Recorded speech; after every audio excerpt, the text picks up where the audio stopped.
Hello everyone and welcome to another session of Career Services Guest Webinar. Today we have with us Vishnu Iruvanti, the head HR from Clear, and our topic for today is Acing an interview, creating lasting impressions. If you have any questions during this session, please type them into the Q&A box. I'll bring them up during the presentation, and we'll also have some time for the questions at the end. It gives me a great pleasure to introduce Vishnu to all of you. Vishnu comes with more than a decade of experience in working with top leadership in building cutting-edge technology companies and startups. He has headed the talent acquisition in companies like Myntra and Ola, and is currently the head HR at Clear, which are the makers of ClearTax. He dabbled in venturing into his own startups a couple of times, and his passion lies in building and growing startups at various stages of their journey. So without further ado, I'd request Vishnu to take the center stage. Over to you, Vishnu. Thanks, Shivam. Hello, everyone. I hope everyone is having a great evening and pleasant weather and taking care of yourself. And I hope you all have got vaccinated to be safe. It's a great evening and honor to be present in this forum. And whatever little information I've gathered around the years of my HR tenure, I'm happy to share in the center stage of here at this point of time. So I've put up a small PPT in terms of so that we can run through it in a structured format, right?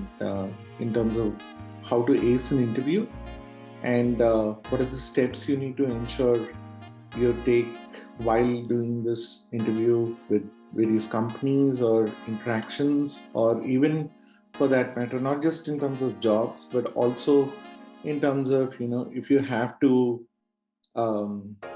get more information out of anybody, or you want to make it far more structured and uniform in terms of your research or your, in terms of understanding more details from a company or a person, etc. So this is the format I recommend, and this is the structure I recommend too, in terms of how we conduct an interview and ace an interview. Right? So Shivam, can you project?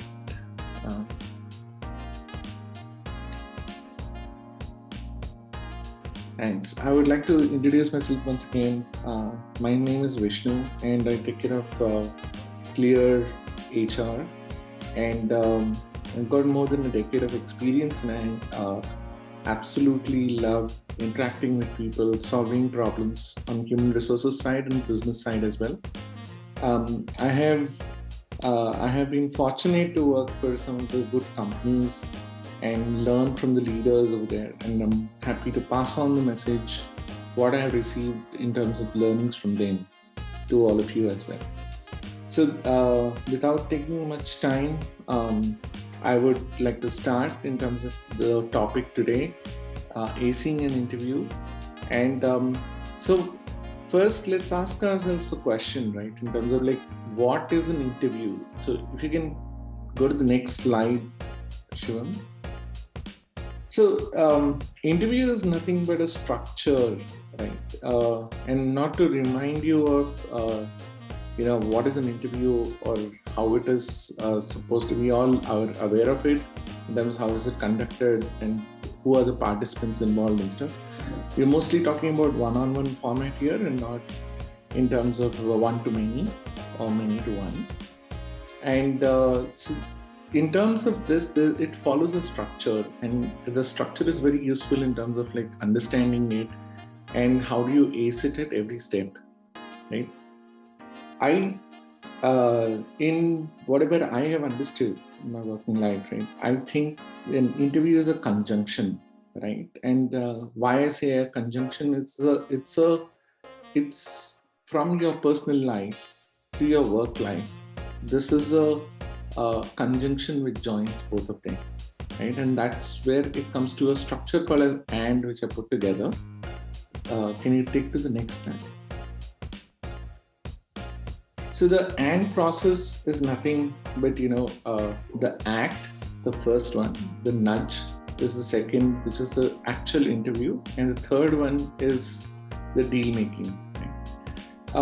And the reason why I just explained why it is called AND process, right? In terms of it connects your personal journey to your professional journey, and thereby putting a meaning to the overall life, right? In terms of totality, that there is a personal angle to it and there is a work angle to it, and it helps both of them getting married to each other. So in the first step, right? How do you create an interest, right? And that's the resume format, right? In terms of in the resume format. So think about it that you are in a bunch of actors on a stage, and if you have to get noticed, then you'll have to put an act together, and not an act together which is falsified all the time, but it's an act together to get noticed, right?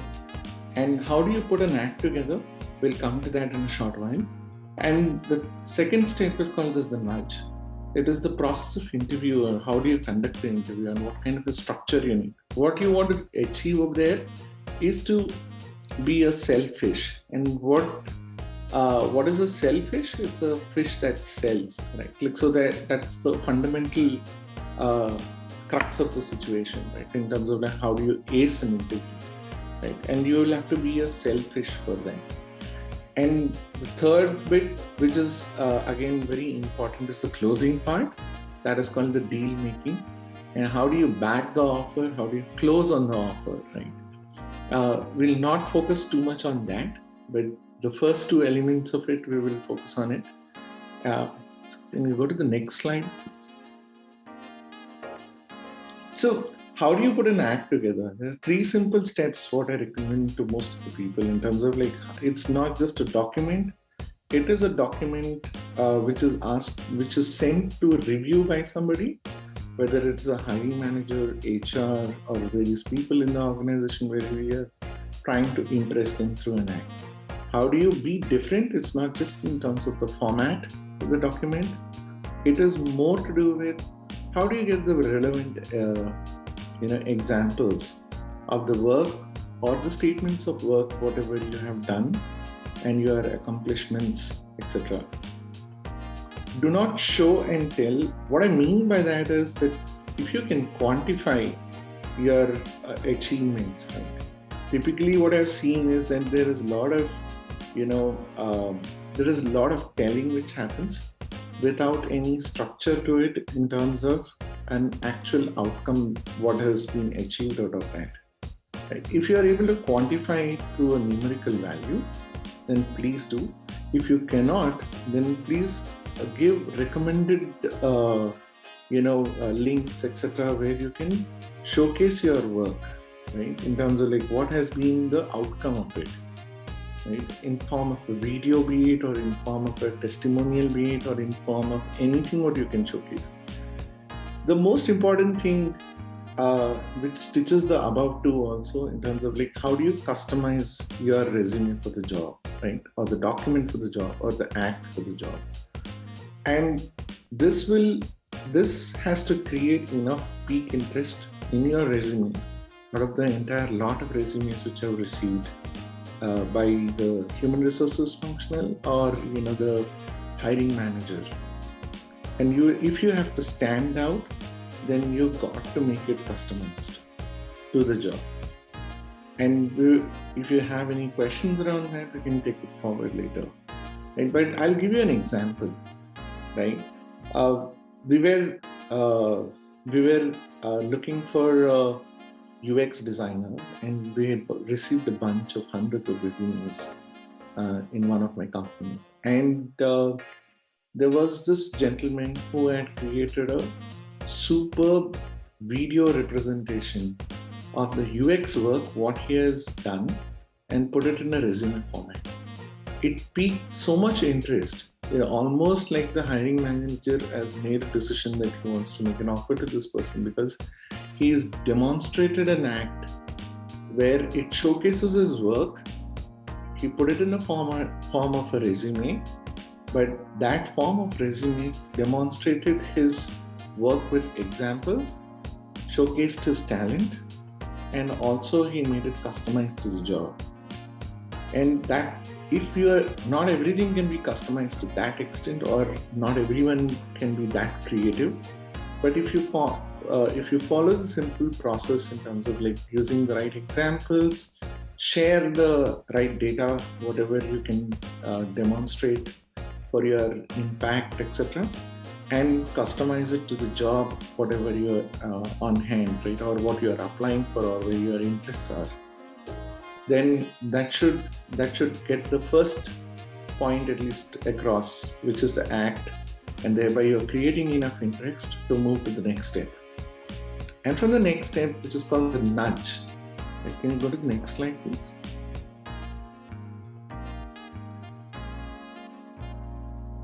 In the next stage, right, this is the part where it is the make or break situation.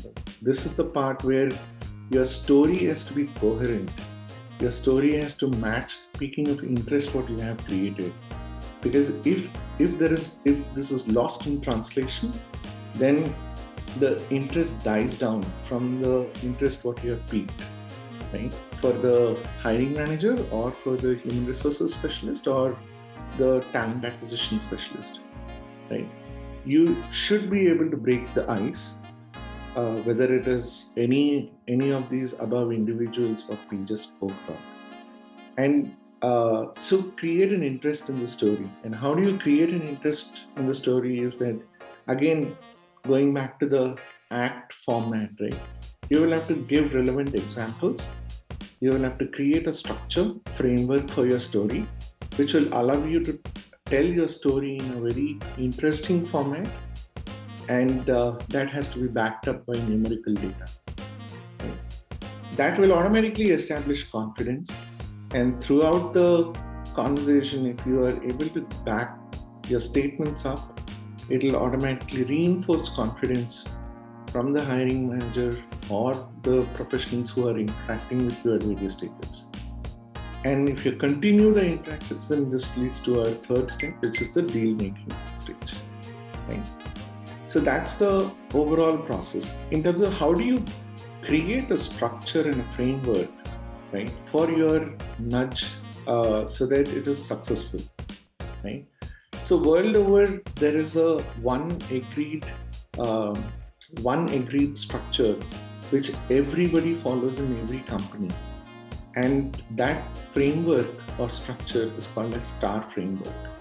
I'll go to the next step of the journey, which is the how do you tell your story according to the STAR framework. Can you go to the next slide, please?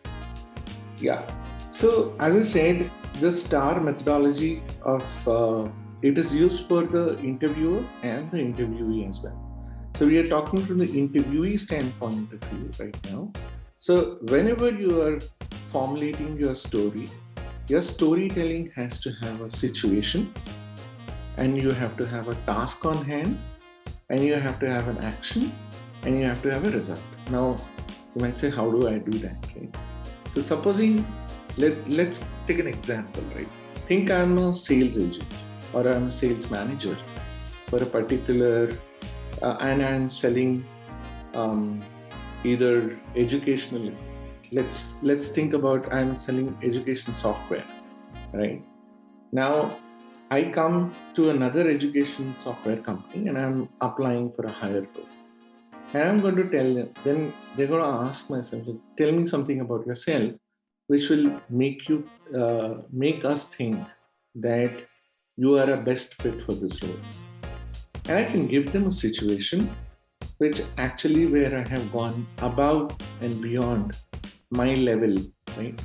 Be it a deal closure, or that was the situation setting I have done. Be it a deal closure, be it a level of competence what is required for the job, or the kind of outcome what has come out of the job. You can pick any of these stuff, right? And then you tell what was the task on hand. The task on hand was that there was so-and-so customer who was asking for XYZ details, and this was a Herculean task, and I have been tasked upon, delivering this end-to-end sales pitch to this person, and then I went about it. And here is how I went about it, and that's where the actions come. I have done XYZ research on the company and the person, and then I've looked at the problem statement, and I have come with a bunch of solutions. And these solutions, when I presented to the stakeholders, it resulted in a deal closure. And the deal closure was, normal deal closure would have happened at an X. This happened for X plus Y, right? So the company got benefited.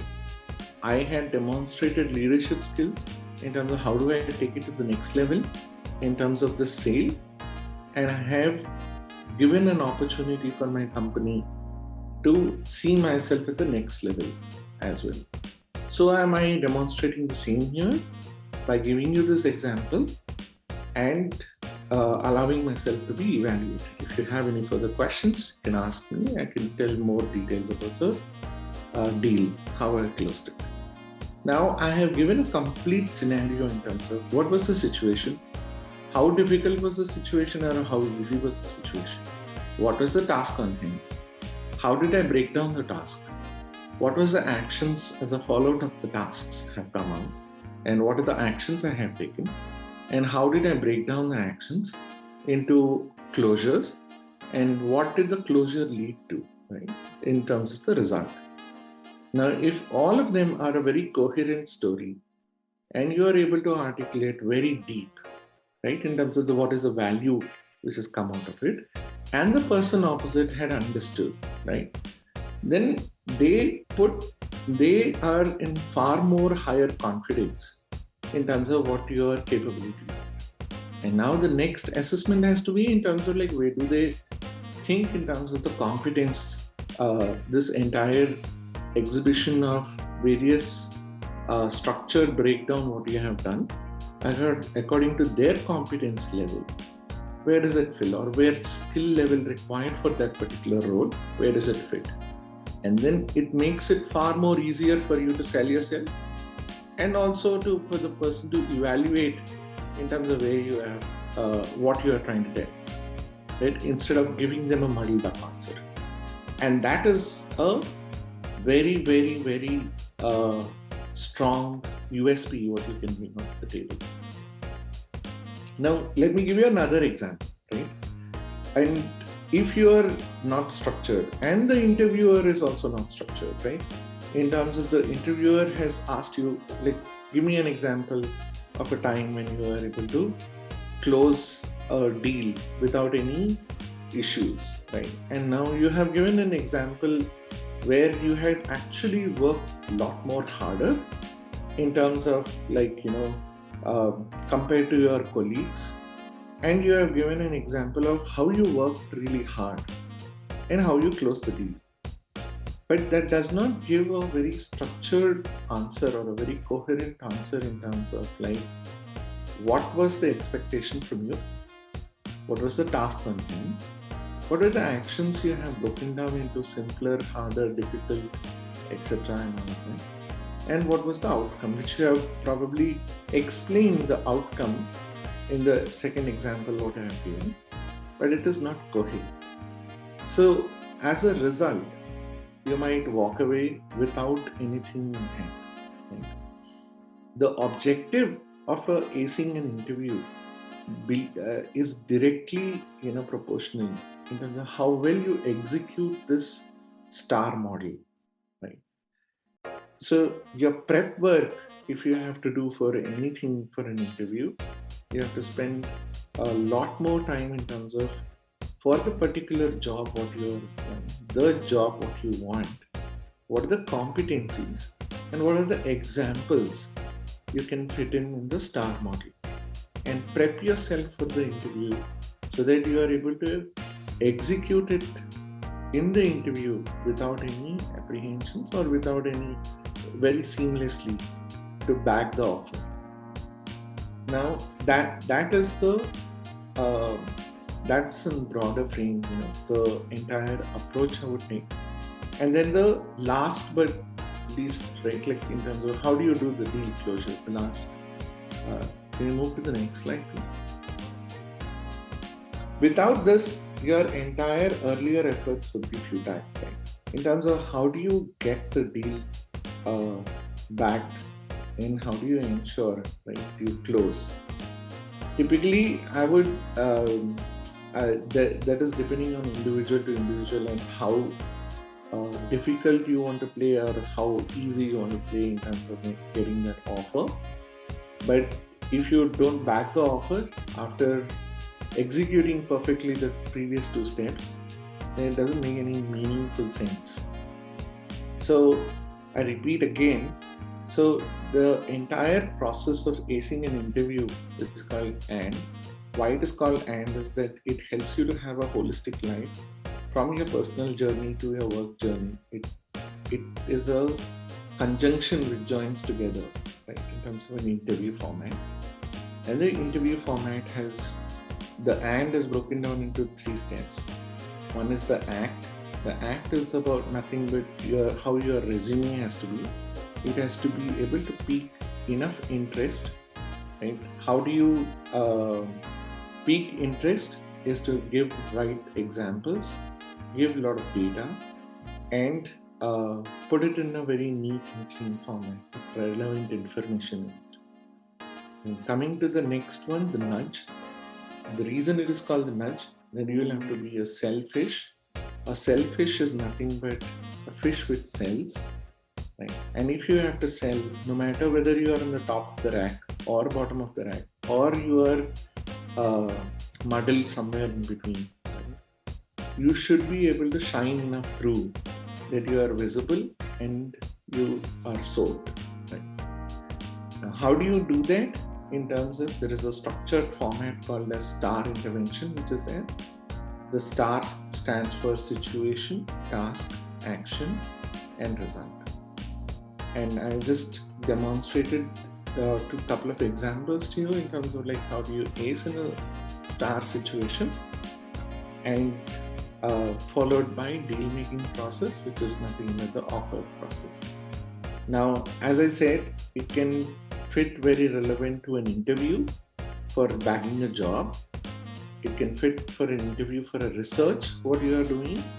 It can fit for an interview where you are trying to gather more information about somebody or information about a particular process or a procedure or etc. If you have any questions, I'm more than happy to take the questions right now, and we can open the floor.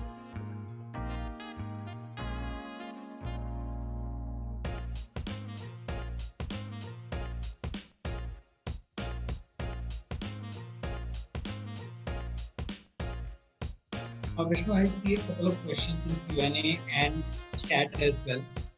Sure. First one asked by Rajit is, I would like to understand how gaps in resume are to be handled in interviews.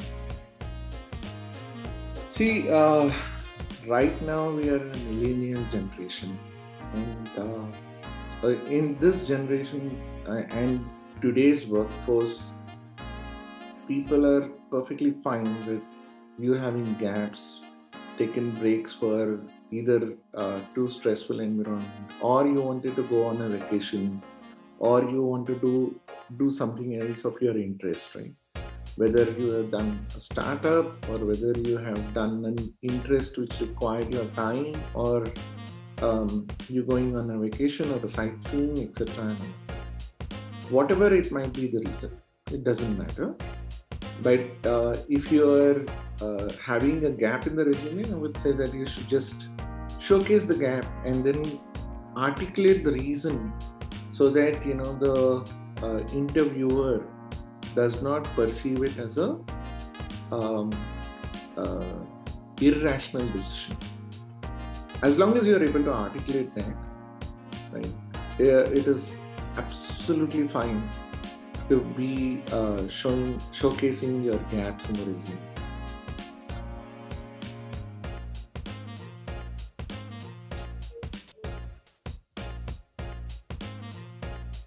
I guess ask a follow-up question here: how to showcase? I'm not so clear if this is in relation to this one. Not sure how to showcase in the sense. Is it about? Is it in terms of the resume or it's in terms of, not sure. Gaps. How to showcase the gaps. So your resume format has to be like very, very clear, right? In terms of like whatever format you use, it has to have a timestamp in terms of like what you have done, when did you start and when did it end, right? If the timestamps are very clear, then there need not be any follow-up questions. It becomes less and less relevant as you become more and more senior. But as you are in a mid-career or in the starting of the career, it has to be very, very clearly given in your resume so that there is no confusion around that.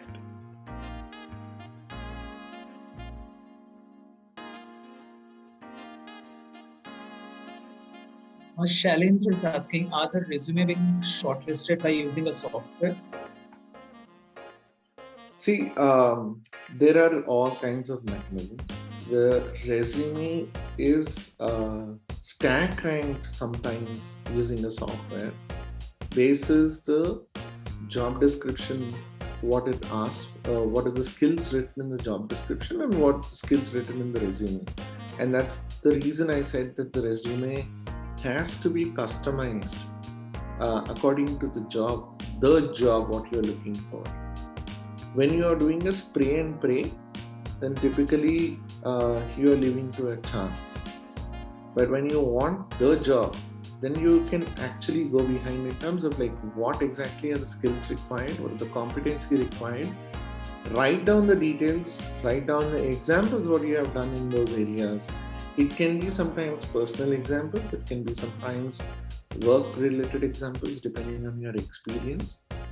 But if you're 10 years experience, then you would not be able to give personal examples. You will have to give work-related examples because that you would have seen that diversity of your journey through those skills or through those competencies for sure.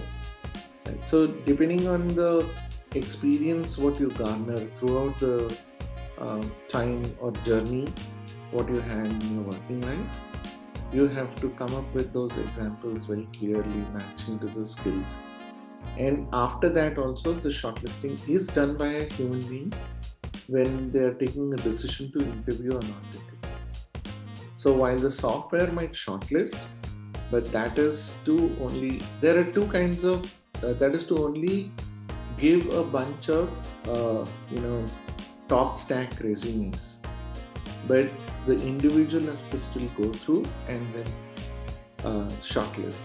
We have not yet reached a stage where the machine can automatically shortlist, interview, and stack rank, or even do a selection.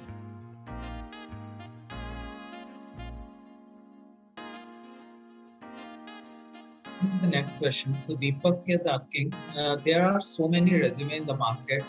How to shortlist the genuine one for JD? So, as I just said, right, the highest chances of selection would be in terms of the person who has taken care in terms of putting a customized resume, right, which is relevant to the job. And when you read a resume, you would understand how much the person has taken emphasis on, creating a resume customized to the job. So, and I would not want to double guess the person in terms of like whether they're faking the resume or not at the resume level, right? Nobody takes those chances. It gets shortlisted on the quality of the resume itself. And during the process of interview or background check, if they find any discrepancy, then they would take necessary actions at that particular point of time. But otherwise, the authenticity of the resume is not questioned at the time of evaluating of the resume at least.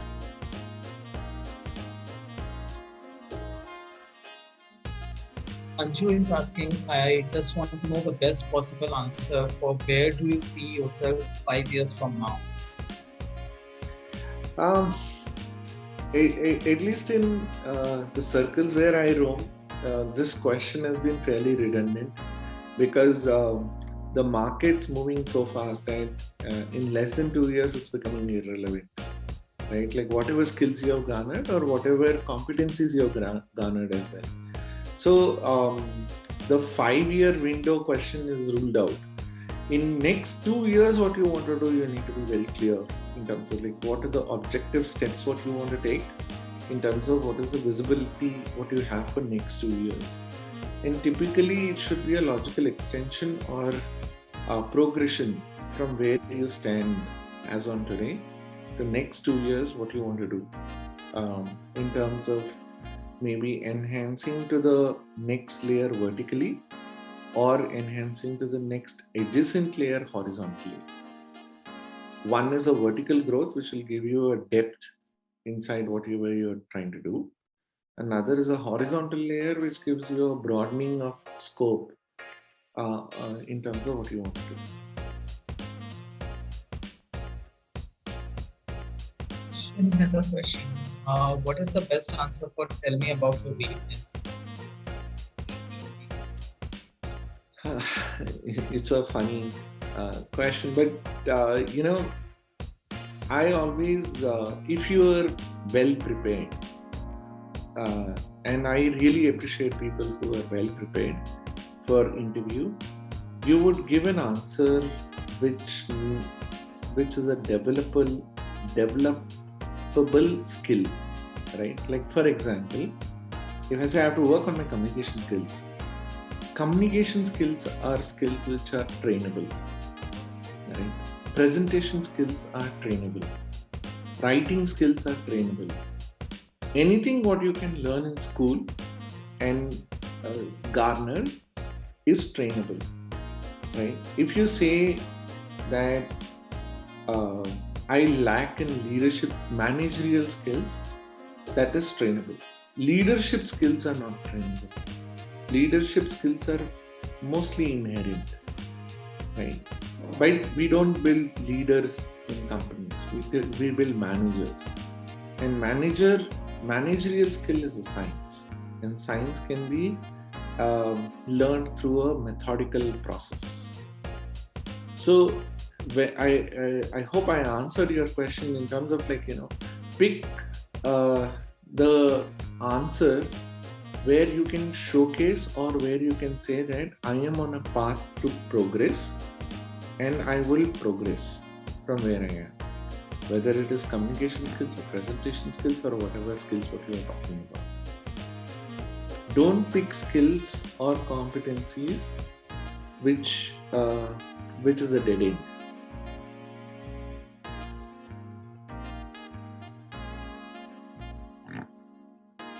Abel has a question. How to handle or justify too many changes of jobs in resume?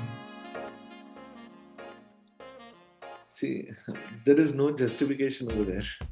I think if it is very clear that you had moved many jobs, then it is what it is. Right? You would not be able to get away from the answer. You will have to go with the answer, whatever is why you have moved so many jobs. What you can definitely give confidence in terms of why this pattern will not repeat. So,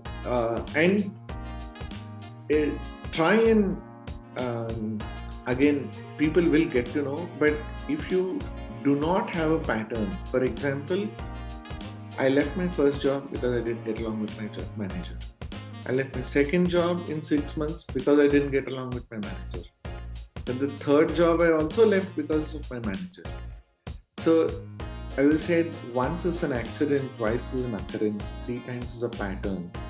And if you have a pattern, then the problem is not the other person, the problem is you. And try and see if you have a pattern, and then if you have a pattern, then you will have to know how to break the pattern. And you will have to then work a little more extra hard to get it right. If you don't have a pattern, then it is easier to explain why you have some job shifts.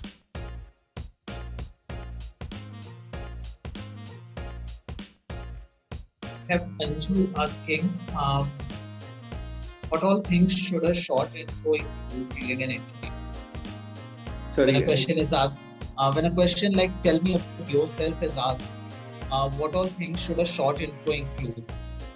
Okay. So I'll tell you what my teacher told me. Right. It has to be like a letter and a skirt. Right. It has to be long enough to cover the body in terms of the speech or a letter. It has to be short enough to make it interesting.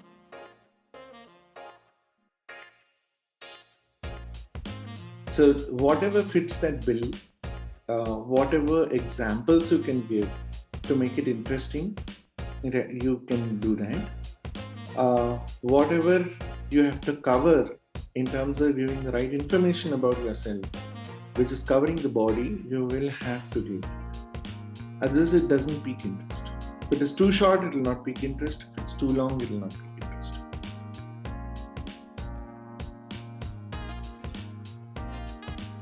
Suyash has a question.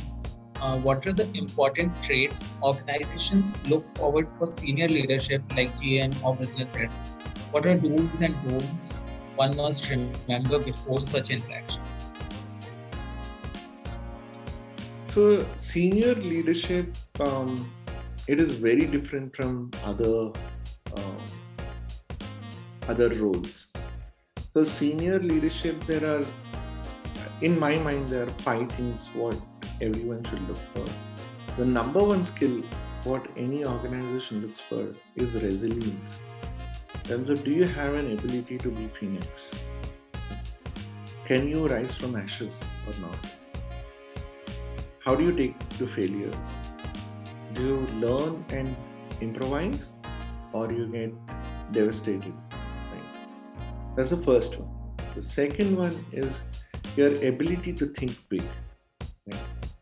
Are you a person who can amplify an idea and create a company out of that?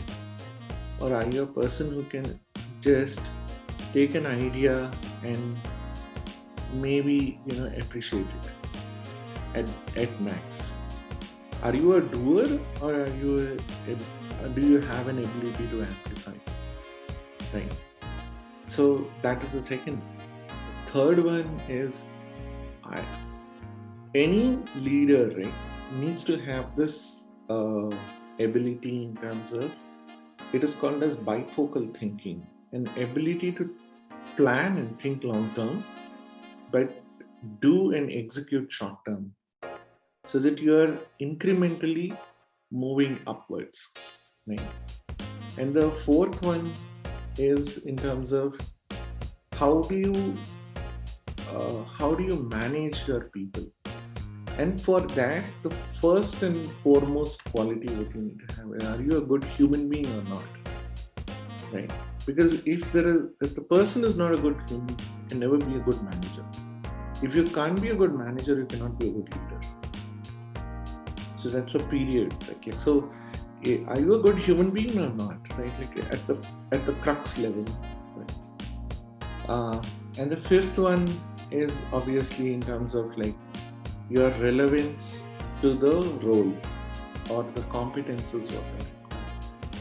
That is the last one in my understanding, or if I am looking or writing the job description, that will be the last one, which is more relevant. The top 4 ones would be what I just told you.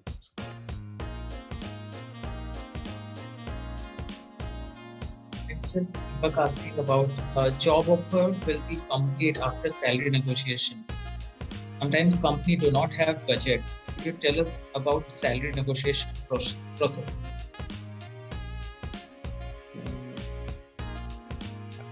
It is not true if the company will not have budget if the person is operating or execute, or they think the person will execute at the next level. If you are boxed into a category, that is because there is something which has gone wrong in the interview process, or the confidence, or when you were giving an interview as an interviewee, right? If you are able to demonstrate that you can operate at the next level, I do not think any organization on this earth, whether they have budget or they don't, etc., right, they will not pay the buck, because they will always are willing to pay the buck for that person who will probably give them better ROI. The question only comes of negotiation when they are either skeptical or the company is going through real crisis. Right? Then also it's a different question. But if they are doing well and they are growing and they are hiring for growth, then typically they would not mind paying that extra work, unless it is breaching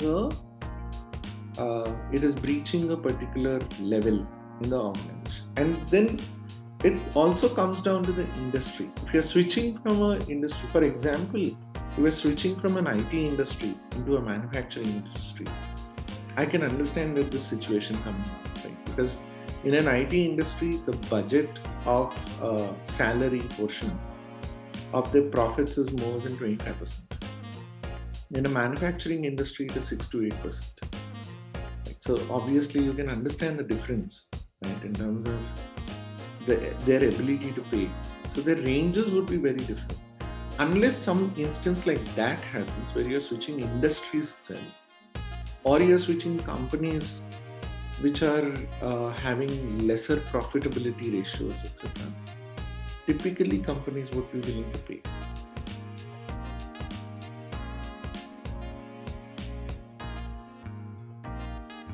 Venkatachalapati is asking, how good or effective is a video resume?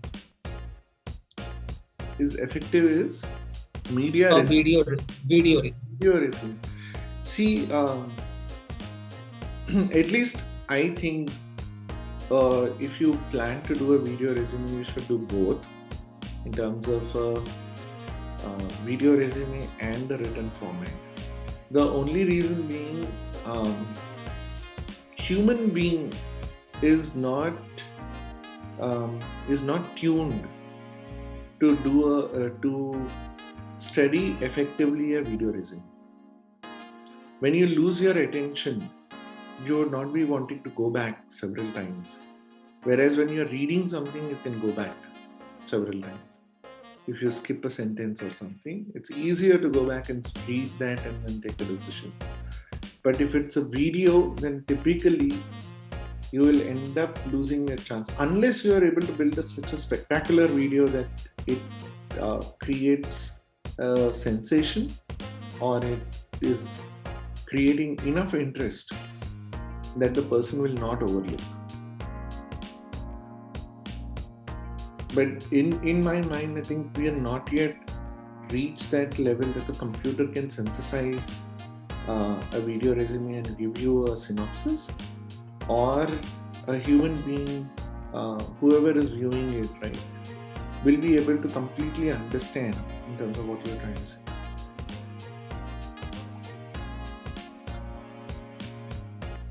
Next is Ankur Shukla is asking that I'm learning data science and have a query of how a mid-level media marketing professional can project him or her in this volatile market.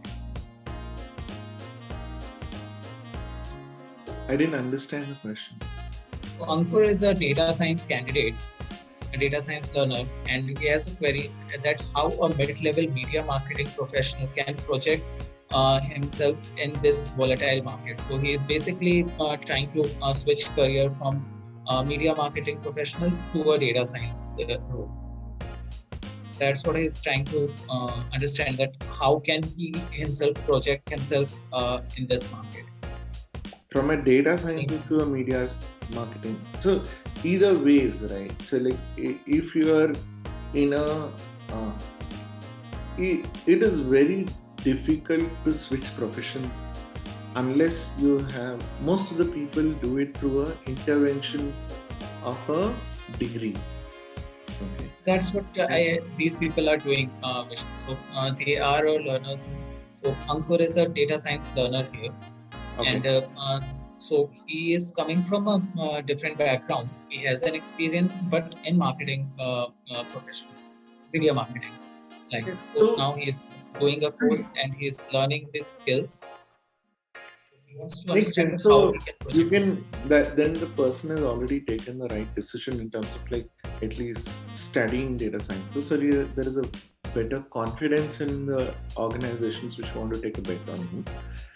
If you are one, there are only two ways to do that very effectively. If you are within the organization, you can ask for projects which are related to data sciences or even the business intelligence or analytics, right? And take up those projects, prove yourself, and then slowly and surely move into that field, right? Or else you can take a straight jacket into a course which will allow you to transform, but then that is a chance what you're taking in terms of shifting, because when you are moving from your whatever experience you have garnered over years, and you're moving into a new field, right? If it's a new field, then it's easier to move. But if it's a old field or it's a field which already has enough number of people in it in terms of professionals, then it's a staging gate what you need to do that in terms of like maybe you'll have to go through another set of interviews, etc. Demonstrate your skill level in that, and then take up that role whatever suits you in terms of whether it is data sciences or whether it is business intelligence or whether it is analytics. And so you can go deep into any field provided you are able to stage gate yourself through a intervention program like how you're doing right now, or you can take up within your organization you can take up projects and prove yourself that you're good enough to be absorbed within that. But that is an extra effort you will have to do beyond your work, because nobody will give you an opportunity to be in another cost center. The cost is being absorbed by one department and then you're doing the work of another department. I hope I answered your question. If you have any more details, I'll simply put it this way, right? Like, so if you are throughout our life, we have been to do something, right? Like, so you have maybe, how do I put it simply? Okay, so we want to, we have learned 1 year bike riding, right? And you are an expert in bike riding. And suddenly tomorrow you buy a car, right? Or you want to do car driving, or you want to go into rallies or F1 racing, right? You first have to have an experience in a car. Now, how do you go to a car? You can either go through a structured learning intervention through a driving school and then learn through their experience in terms of a car and then get confidence and then buy a car yourself. Or, you go about, lending it from somebody, saying that I will do small errands for someone and then ensuring that you don't do any breakages or accidents and stuff, and then slowly and surely learn that, which is an unstructured approach. But both the areas you will learn car driving, right? Now, which is the right direction, I can't tell.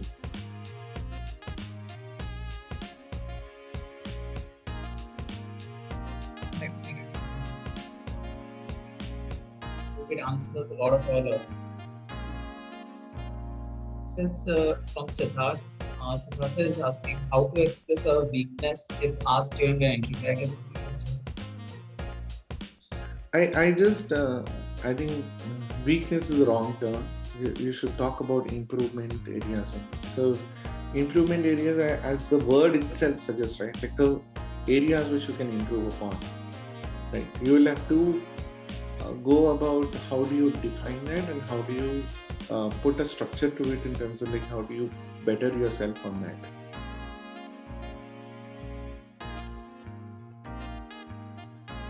Unsure Goyal asking, can you share some tips on career changes?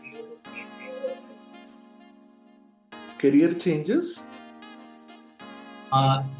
in 0 to 5 years? That's early stages of career. See, that's a beautiful period, right? Where that's completely an experimentation period where you can actually swing any wings because you don't have any experience in any of the fields apart from your educational um, direction, right? In which you have studied marketing or you studied engineering or you studied science, etc. And your natural progression is to take into those fields which offer those roles, basically, right? Or are into the similar kind of fields.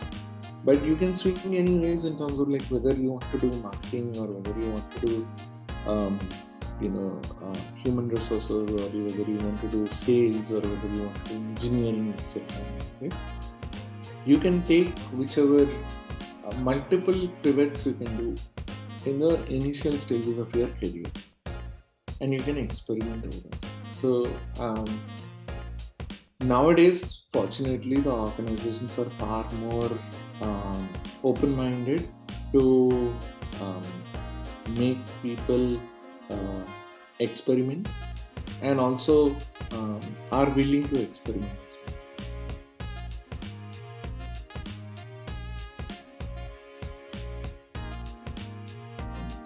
Bhubi Chhabra asking, consider 7+ years of work experience in 3 companies. What specific elements are to be covered in the reply when answering the question about this career journey? See, I always look for what is a career highlight, right? Like in terms of your 7 years of journey, pick the journey which was most fruitful or fructifying, right, for yourself. Now, give those examples in terms of like what made it fruitful for you and the company, and if there is an impact which you can quantify, right, for yourself or for the company, then you should do that. The more examples you are able to give which created an impact which can be quantified, the more confidence you're going to instill in the person who is interviewing.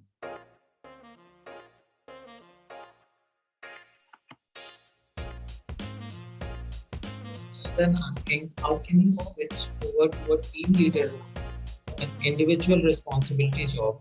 I may not be considered for a manager role if I don't have a team lead experience. So,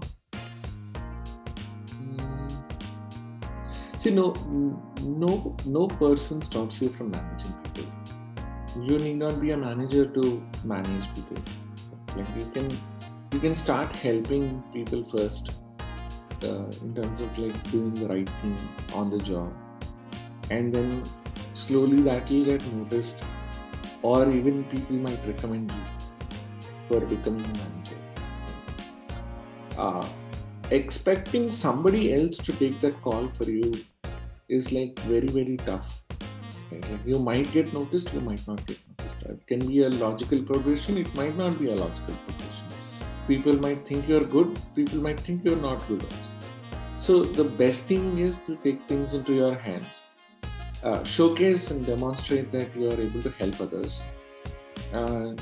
Put as many examples as possible in front of them in terms of like how well you have handled situations of your co-workers, how do you help them to be better at their job, etc. Right. The more you are able to demonstrate that, the better a chance for you to become a manager. Just Prashant asking, many companies do not offer you a salary beyond a certain percentage for your existing role. Meaning, if another candidate has more salary than mine, now they will potentially get offered a higher salary than I would.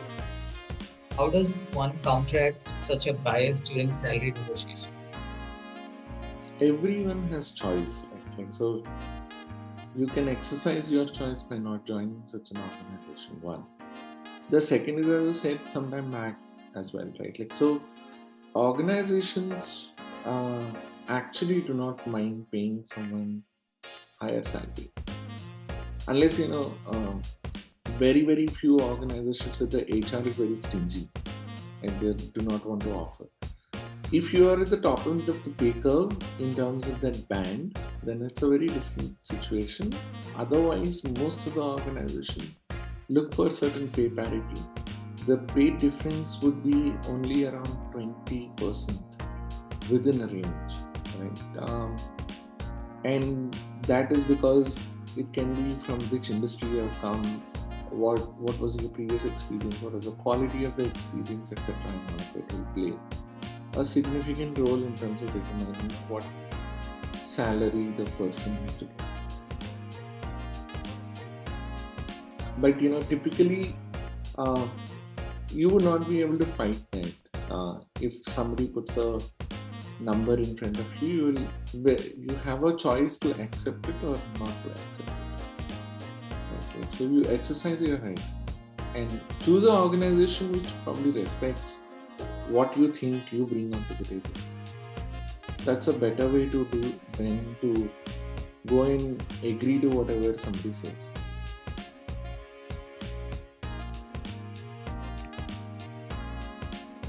Anju asking, what extent or ratio the key skills should match in a resume to get picked up for a job? How to customize your resume and please throw some light on customizing the resume. Because at times, things, but not at an expert level, the same skills required in the role and responsibility under the job.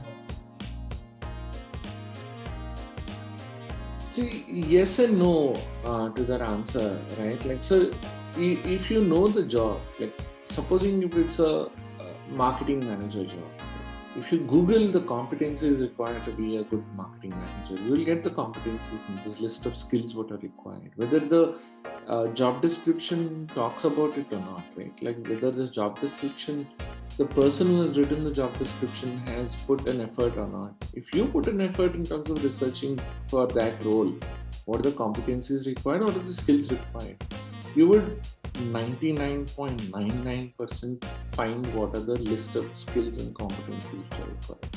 Then it's only question about how you tailor make it in terms of like the right right resume to what the job is being what's the job requirement and if you're able to match it 100%, then it's the best chance you have. If there is a natural match, then there is an even better chance you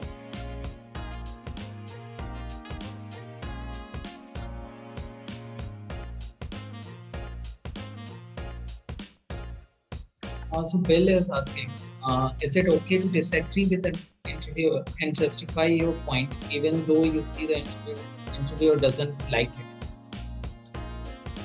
Yeah, 100%. You should disagree with interviewer.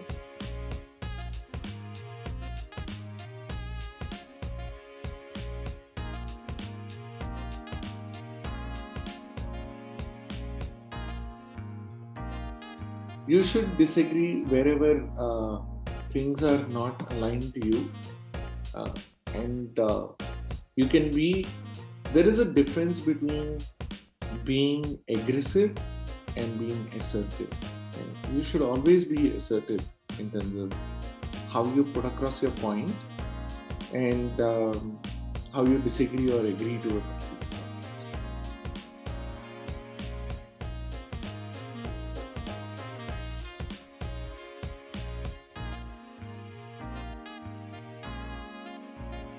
Sorry, I can't hear you, Shivan. Just a second. I am just looking out for new people who have asked questions. I'm getting a lot of people who have repeatedly asked questions. So there is one Deepak. He's saying, what are the signals to look for to finalize it's time to exit a company? The day you don't feel like walking into a company, it's time to exit the company.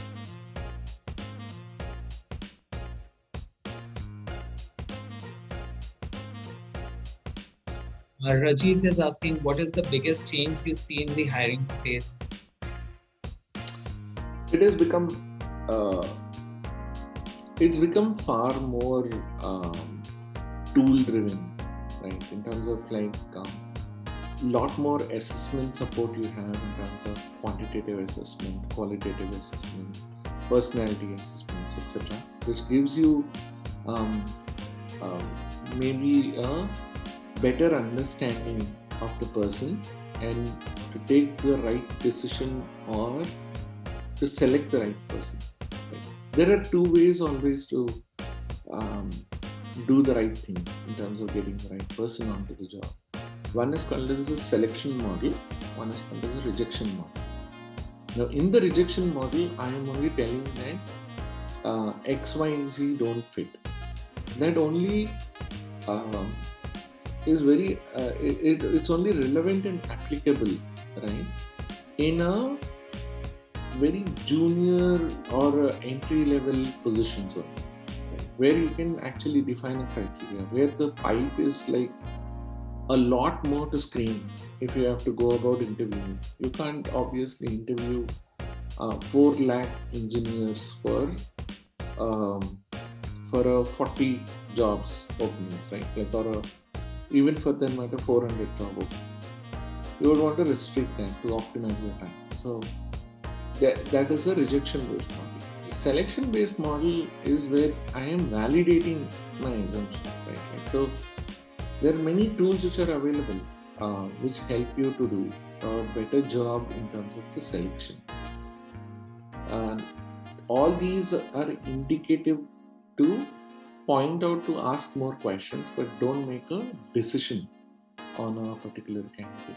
So how do you take all these tool information and how do you make it relevant to you, and how do you ensure that you are able to convert that is something what we have to look at. And those are the new age tools also available in that.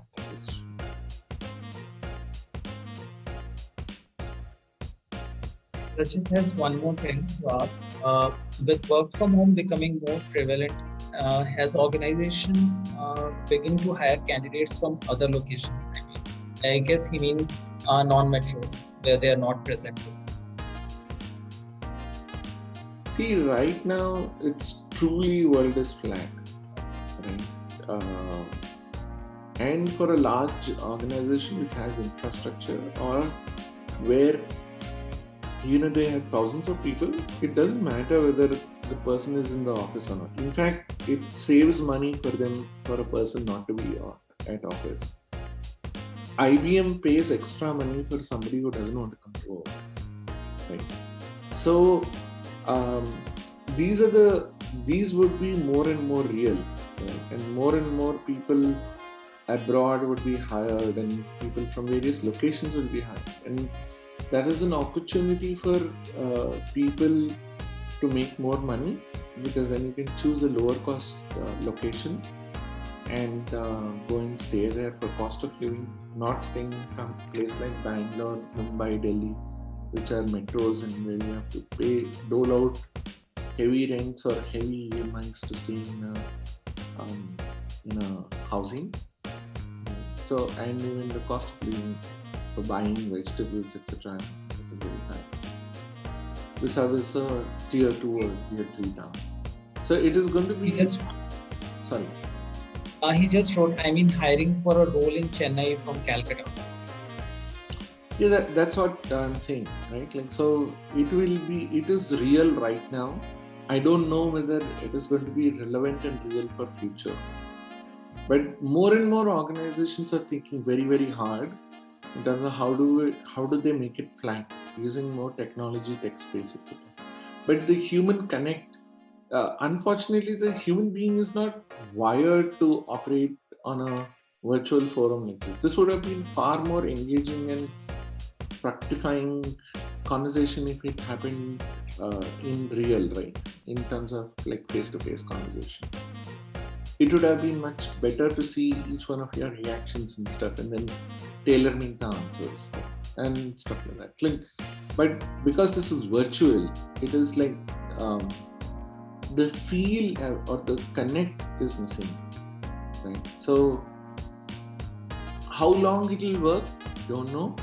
Right now, is it real? It is 100% real. till COVID guidelines will prevail, there will be opportunities which come across the board. So forget even Kolkata, right? Like today, there are a lot more international offers up for grabs sitting in India with the international paper courses.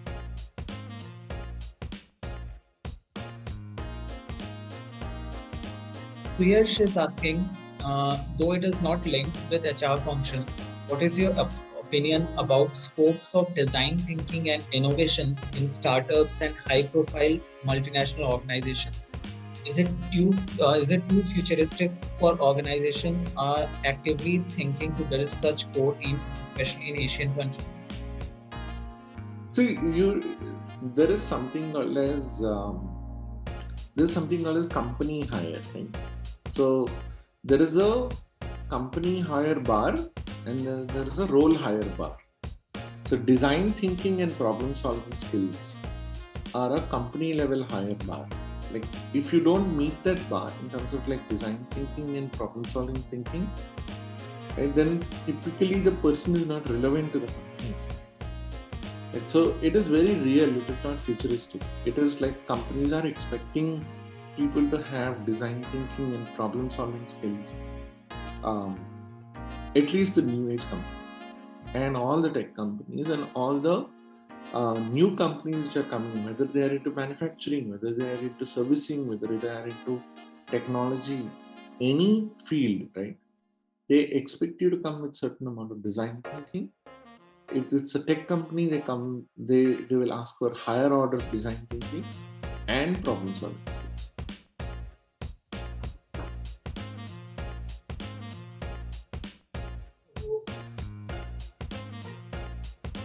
There's a question. Do we have to customize the resume for applying at international level? Are there specific portals from where international clients hire? See, there are many. Today, the world is really flat. It's like there are multiple portals available, including Naukri gives you access to showcase your resume for abroad locations. There are multiple organizations which look for even resumes from Naukri to abroad locations. There is LinkedIn, which is a global platform. Then there are several other platforms which are available like that. You can Google it and you'll find it. They might be a smaller reach, but they are sure to reach. And the best way to reach is through your network. If you have already somebody who is internationally and they are working there, through them create a network and then reach out to the customers. So, write to them, people definitely respond.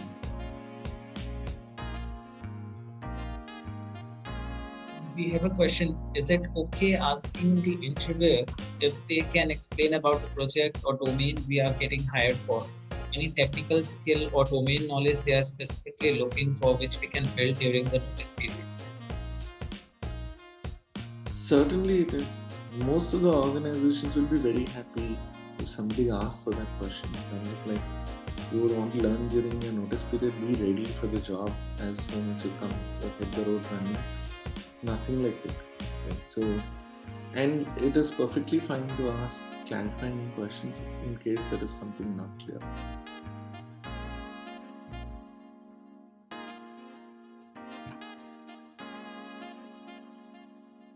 The chief is asking, do you find requirement for customer experience roles in the market increasing?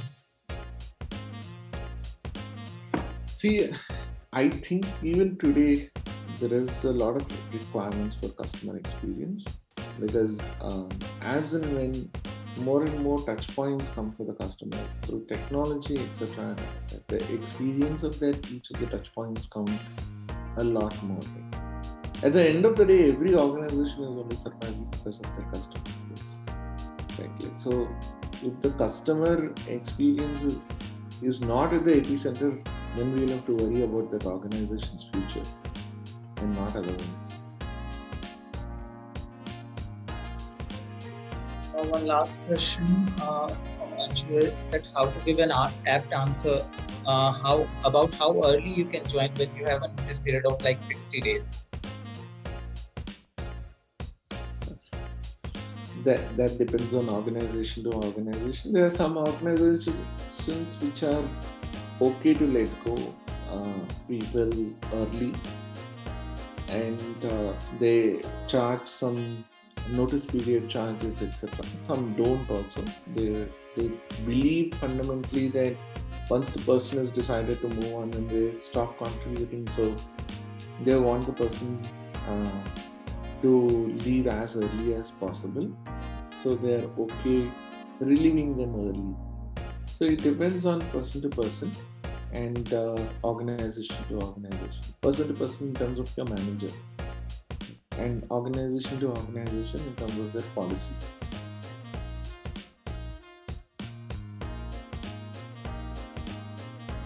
So 31 questions that you have just answered, Vishnu. Going through the chat to see if there are anything else. Almost similar to a lot of questions that you have already answered.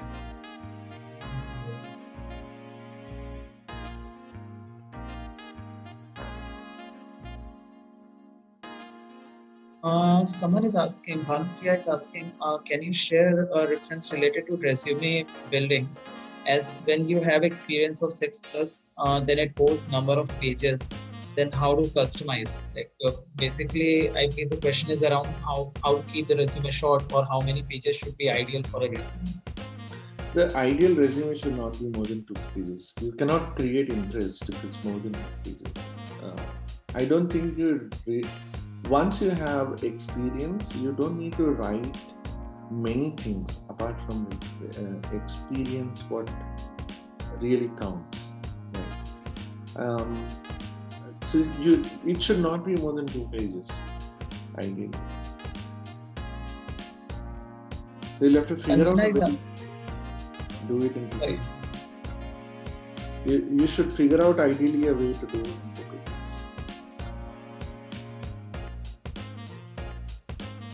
Sanjana is asking, for situational based questions, if there is no personal experience around it, how should someone answer the same?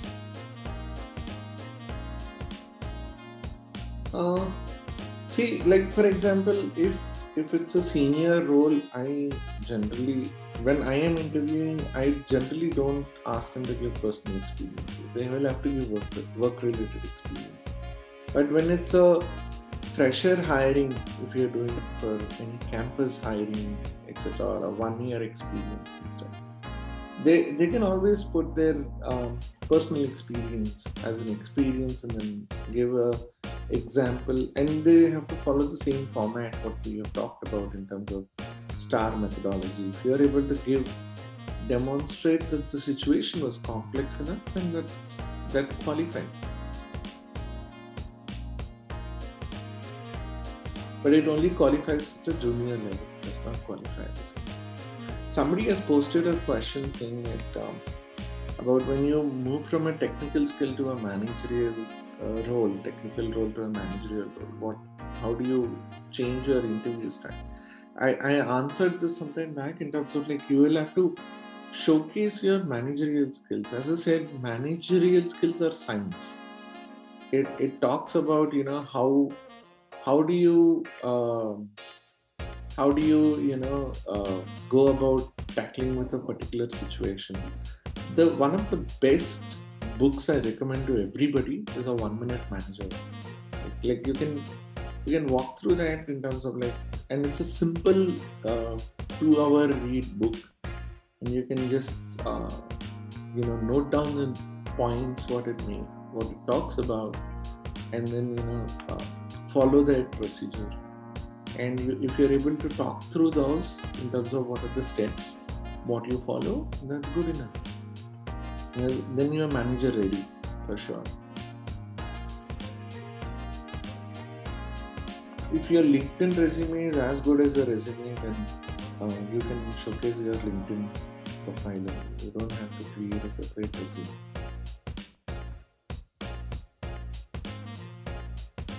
Your current salary figures are good enough for the market or not, that is dependent on there are multiple surveys which are done by the organizations, and then there is Glassdoors, etc., which gives you some kind of an indication for your role, what would be the approximate salary, etc. You can find out from various sources.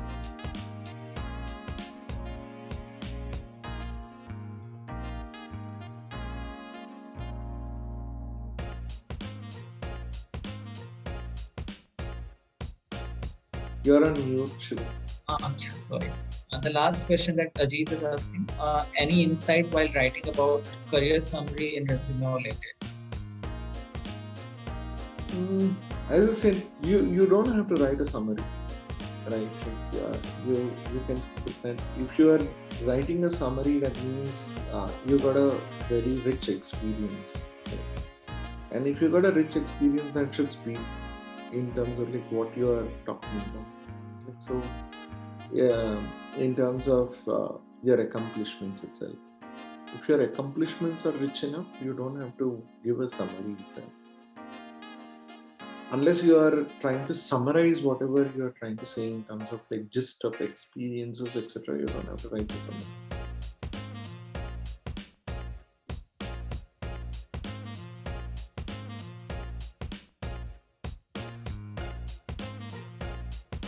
That's all of your questions for today, Vishnu. Thanks, Shivam.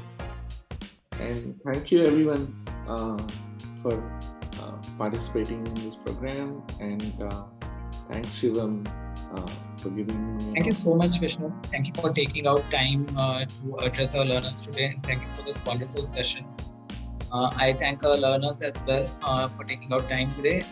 Have a happy weekend, everyone. Yeah, have a happy weekend, and you take care and stay safe. See you.